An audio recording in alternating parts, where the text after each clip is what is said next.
وسلام علی عبادہ الذین اصطفى اما بعد فاعوذ باللہ من الشیطان الرجیم بسم اللہ الرحمن الرحیم۔ حضرات محترم، آپ حضرات درس حدیث سماعت کر رہے ہیں اور درس حدیث کے اندر ریاض الصالحین ہماری جاری اور ساری ہے۔ اس کا ایک اور نیا باب شروع ہو رہا ہے۔ وبالوالدین احسانا وبذی القربى والیتامى والمساکین وجار ذی القربى، صدق اللہ العظیم۔ حضرات محترم، اللہ تبارک و تعالیٰ نے اس آیت کریمہ کے اندر جو سورہ نساء ہے، اس کی آیت نمبر 36 ہے، اس میں شاہ فرمایا ہے اپنے والدین کے ساتھ اچھا برتاؤ کرو اور رشتہ داروں کے ساتھ بھی اچھا برتاؤ کرو، اور یتیموں اور مسکینوں کے ساتھ اور قریبی رشتہ داروں کے ساتھ تم نے اچھا سلوک کرنا ہے۔ اب ہمیں ترغیب دلائی جا رہی ہے کہ انسان کے ساتھ جو رشتے جڑے ہوئے ہیں ان کے ساتھ ہمیں کیسا رویہ اختیار کرنا چاہیے۔ اللہ تبارک و تعالیٰ نے ہمیں حکم ارشاد فرمایا ہے کہ تم نے ان تمام رشتوں کا خیال رکھنا ہے، بالخصوص اس میں سب سے پہلے نمبر پر وہ ہے وبالوالدین احسانا، اور اپنے والدین کے ساتھ تم نے اچھا برتاؤ کرنا ہے،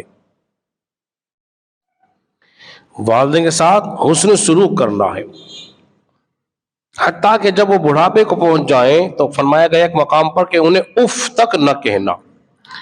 علماء کرام بیان فرماتے ہیں اگر اللہ کے علم میں اس سے کوئی کم لفظ ہوتا تو اللہ تبارک و تعالیٰ والدین کے لیے وہ بھی استعمال فرماتا،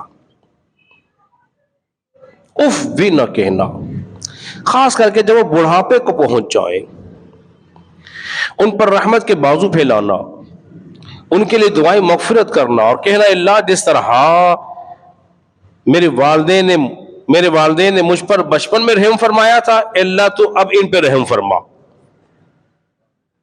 اور میں بار بار آپ کے سامنے ایک وظیفہ بیان کرتا ہوں، جو شخص یہ چاہتا ہے اس کے رزق میں برکت ہو جائے، اسے چاہیے کہ وہ ہر نماز کے بعد اپنے والدین کے لیے دعائیں مغفرت کرتا رہے، چاہے والدین زندہ ہوں چاہے وہ انتقال کر گئے ہوں۔ اس دعا کی برکت سے اللہ تبارک و تعالیٰ اس کے رزق کو بڑھا دے گا۔ اب والدین کے تو حسن سلوک پہ بے شمار حدیث و مبارکہ ہیں، بس میں ایک صرف بیان کر کے اگلی بات بیان کرتا ہوں۔ کسی صحابی رسول نے ایک منت مان لی۔ منت کیا مانی؟ کہ اگر اللہ تبارک و تعالیٰ نے مکہ کو فتح کر دیا، مکہ فتح ہو جائے گا تو پھر میں خانہ کعبہ کی چوکھٹ کو بوسہ دوں گا۔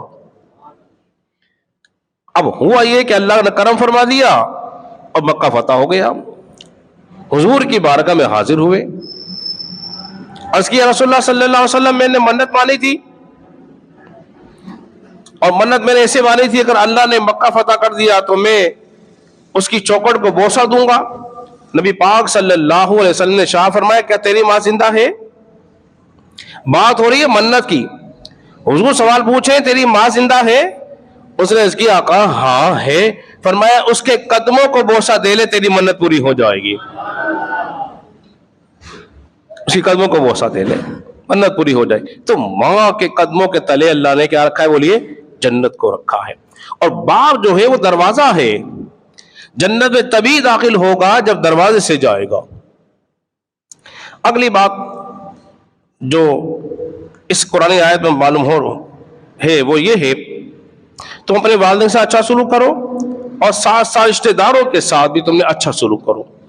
تمہارے قریبی رشتہ دار، بہن، بھائی، تمہارے عزیز وقارب، چچا، جو قریبی رشتے ہیں ان کے ساتھ تم نے اچھا سلوک کرنا ہے۔ اگر والد کا انتقال ہو جائے تو چچا جو ہوتا ہے وہ والد کے حکم میں ہے، تو اس کی عزت کرے، اس کا احترام کرے اور صلہ رحمی کرے۔ حدیث بخاری کے اندر موجود ہے جو شخص یہ چاہتا ہے اس کی لمبی زندگی ہو،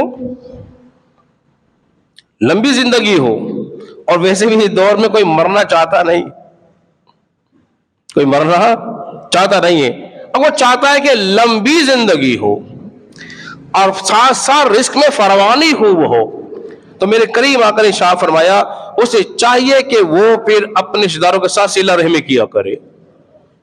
اس کی برکت سے اللہ تبارک و تعالیٰ اس کے رزق میں، اس کی زندگی میں برکت فرما دیتا ہے۔ اور پھر اس کے بعد فرمایا یتیم کے ساتھ، مسکین کے ساتھ تم نے حسن سلوک کرنا ہے۔ یتیم کسے کہتے ہیں عرف میں، اور شرعی طور پر یتیم کسے کہتے ہیں؟ شرعی طور پر یتیم وہ ہوتا ہے جس کا والد انتقال کر جائے، اس کے بچے نابالغ ہوں، ان کو یتیم کہتے ہیں۔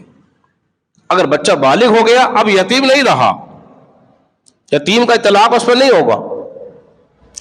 تو فرمایا یتیم کے ساتھ، مسکین کے ساتھ تم نے صلہ رحمی کرنی ہے، ان کی کفالت کرو، ان کی کفالت کرو۔ اللہ نے اگر تمہیں مال دیا ہے تو کسی یتیم کی ذمہ داری لے لو۔ اگر وہ دینی تعلیم حاصل کر رہا ہے، اس کو دینی تعلیم میں جتنا خرچ آ رہا تم اٹھاؤ۔ امام سنت لکھا ہے کہ کھانا کھلانا راہ خدا میں ایک طرف ہے، اور دینی تعلیم پہ خرچہ کرنا اس سے 70 گنا اجر ثواب زیادہ ملتا ہے۔ دین سیکھ رہا ہے۔ میرے کریم آقا نے ارشاد فرمایا کہ جو یتیم کی کفالت کرے، جو یتیم کی کفالت کرے، فرمایا قیامت کے دن جنت میں وہ اور میں ایسے ہوں گے، یہ شہادت کی انگلی کے ساتھ بڑی بیچ والی انگلی، اتنے قریب ہوں گے۔ جو یتیم اور مسکین کی بولیے کفالت کرنے والا ہوگا، جنت میں رسول اللہ نے فرمایا وہ ایسے ہوں گے۔ اور جس کے پاس مال و دولت نہیں، وہ چاہتا ہے مجھے اجر مل جائے اور میں اجر سے محروم نہ ہوں، تو میرے کریم آقا نے ان کے لیے بھی، ہم سب کے لیے بھی کیسا کرم فرمایا ہے۔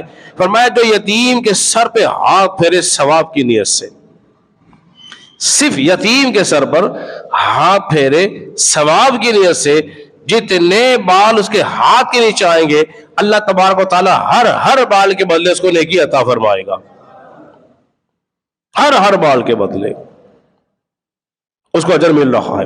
یہ رب کی رحمت دیکھیے، اجر ثواب کمانے کے نبی پاک صلی اللہ علیہ وسلم کتنے ذرائع بیان فرما دیے ہیں، تو ہمیں اس سے محروم والیے نہیں رہنا چاہیے۔ اور پڑوسیوں کی بات کی تو حضرت عائشہ صدیقہ رضی اللہ تعالیٰ عنہ روایت کرتی ہے، نبی پاک صلی اللہ علیہ وسلم نے ارشاد فرمایا جبریل مجھے اس قدر وصیت کرتے تھے پڑوسیوں کے بارے کے اندر، تو مجھے شاید گمان ہوتا تھا کہیں پڑوسی وراثت میں شریک نہ ہو جائے۔ ہمیں اتنا خیال رکھنا چاہیے، اور پڑوسی خاص کر کے رشتہ دار ہو، ایک محلے والا، ایک پڑوسی۔ پڑوسی سے کہتے ہیں کہ جس کا گھر تمہارے گھر سے ساتھ جوڑا ہوا ہو، جس کا گھر تمہارے گھر سے جوڑا ہوا ہو۔ اور امام بخاری الادب المفرد میں ایک حدیث لے کر آئے، کسی نے پوچھا کہ پڑوسی کتنے ہیں، تو حضرت عائشہ فرماتی ہے پڑوسی تمہارے سیدھے ہاتھ سے 40 گھر اور الٹے ہاتھ سے 40 گھر تمہارے پڑوسی ہی ہیں۔ تو ہمیں ان سب کا خیال رکھنا۔ والدین کے ساتھ نیکی، اچھا برتاؤ، اوف نہیں کہنا، گالی نہیں دینا، برا بلا نہیں کہنا، جھاڑنا نہیں، یعنی کہ اپنے کسی عمل سے والدین کو تکلیف نہیں دو، نہ اپنے عمل سے پڑوسی کو، نہ کسی اور قریبی رشتہ دار کو۔ تو پھر انشاءاللہ تعالی ہم وہ مومن والی جو صفات بیان کی جا رہی ہیں انشاءاللہ عزیز وہ ہمیں حاصل ہو جائیں گی۔ اللہ رب العزت کے بارگاہ میں دعا ہے خالق کائنات ہم سب کو سمجھنے اور عمل پیرا ہونے کی توفیق عطا فرمائے۔